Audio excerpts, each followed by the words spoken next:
Seth Kaplan joins us now. He's a transportation analyst for the news network NPR. So, Seth, I want to get your take first on Muilenburg's remarks. Is he shedding any light at all in the past, from the past 8 months? I mean, he's really just been doing a lot of apologizing. Right. I'd say if anything, the change over time has been more contrition.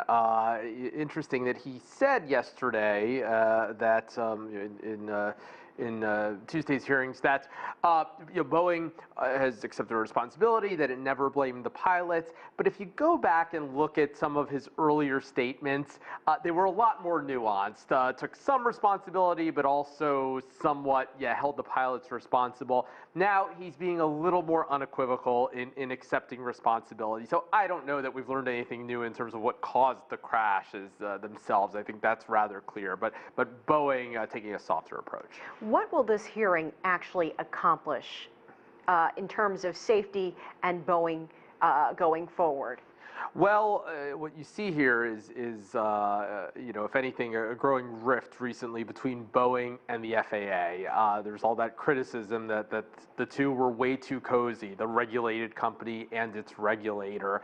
And because of the revelations in recent weeks, the questions about what Boeing knew and when, very clearly Boeing is operating more separately, if you could say it that way, than was even the case around the grounding when it almost seemed like a joint decision. Boeing in fact said that it had asked the FAA to ground the planes, even though it was clear what was going to happen. So that's maybe something that we see here. Boeing realizing that nobody except Boeing can restore its reputation, and that there's probably nothing it can say. It just needs to get these planes back up in the air flying safely. So what will that take? I mean, the CEO said that he's been on 2 test flights.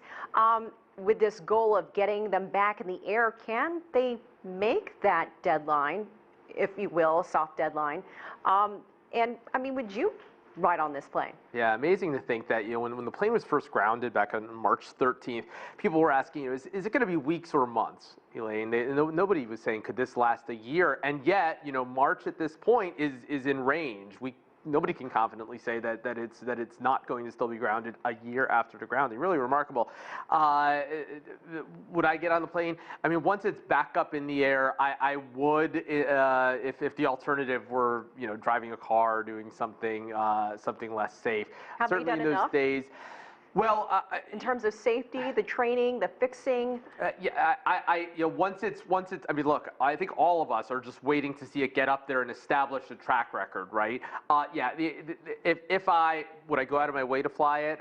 No, but if I were booked on a flight and it happened to be the MAX right away, I would just sort of conclude for myself that the math is that. That it's probably going to be fine, but you certainly can't blame anybody for feeling otherwise. And there are going to be people who aren't going to want to get on those flights. And airlines have said, United CEO for one told me actually that United is definitely going to be flexible, almost like a weather waiver. When there's a storm, they say you can change your flight without penalty. That as long as there's a seat on another flight, they'll let you go ahead and do that. And I'm sure many of the MAX operators around the world will do the same thing. They have to understand, because otherwise. People who don't want to fly the MAX are going to avoid those airlines. A place like the U.S., people are going to say, okay, who doesn't fly the MAX? Okay, I'll book Delta, not American, United, or Southwest, understanding that there's that possibility. So the airlines are going to have to be very flexible with passengers. That being said, 30 seconds left. Do you think the airline industry, the individual airlines, the governments, have confidence in Boeing that they're taking care of this issue and that they can continue to buy their planes and fly their planes?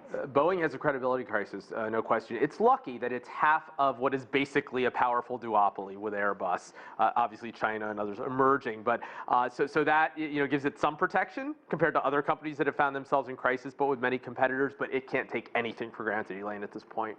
All right, Seth Kaplan, always great to hear your take. Thank you so much. Thank you.